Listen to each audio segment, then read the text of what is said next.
Halo bosku, welcome back to my channel di Rumah Discuss. Nah, di sini saya akan bercerita sedikit dan ini adalah pengalaman saya ya. Berhubung banyak sekali teman-teman yang komentar, "Bang, gimana sih awal melihara ikan diskus dan gimana sih tipsnya supaya kita beli ikan diskus itu sehat walafiat sampai di rumah dan enggak kena tipu sama penjual yang ada di luaran sana."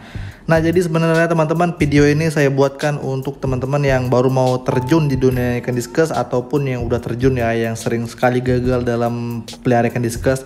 Karena di luar sana banyak sekali yang bilang, "Bang, ikan diskus ini sebenarnya ikan yang susah dirawat, gampang matinya, sampai di rumah itu mati, padahal di tokonya itu baik-baik aja."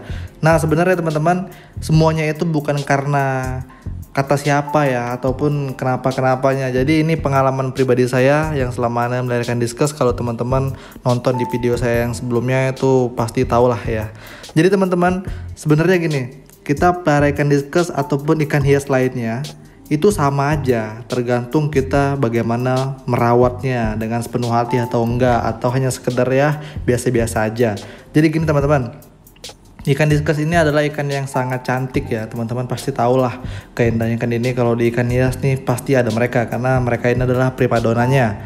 Nah, jadi teman-teman, berhubung ikan ini cantik, banyak sekali oknum-oknum di luar sana yang jual ikan ini dengan iming-iming barangnya berkualitas, padahal aslinya enggak. Nah, jadi sebenarnya gini, tipsnya itu supaya kalau kita beli ikan diskus enggak kena tipu sama penjual di sana, teman-teman tuh harus tahu dulu nih tokonya, terus tahu juga orang yang jualnya.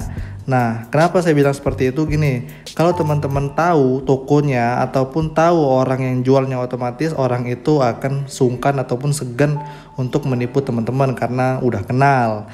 Nah, kalau belum kenal, nah ini tipsnya ya, kalau teman-teman baru mau melihara ikan diskus, beli di luar sana itu teman-teman harus tahu dulu nih ikan diskusnya.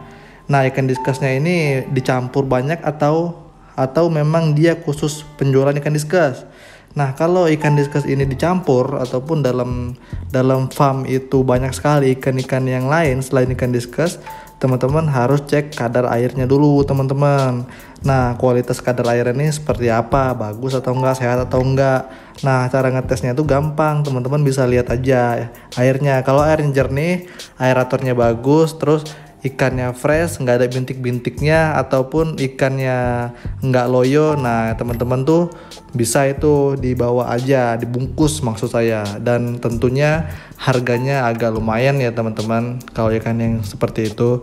Nah, tapi teman-teman kalau beli yang online, nah itu teman-teman harus waspada, karena tentu aja ya kalau online itu banyak sekali ya orang-orang di luar sana bilang fotonya itu bagus nih, videonya bagus, tapi begitu datang alhasil ikannya nggak bagus, banyak bintik-bintiknya, terus loyo, stres, dan nggak lama mati.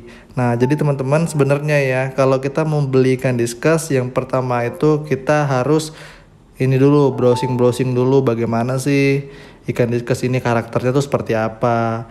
Nah, jangan kita belum tahu apa-apa, maksudnya ilmu kita tuh belum tinggi lah, maksudnya gini, teman-teman tuh belum tahu nih ikan diskus ini seperti apa, terus tiba-tiba teman-teman beli aja.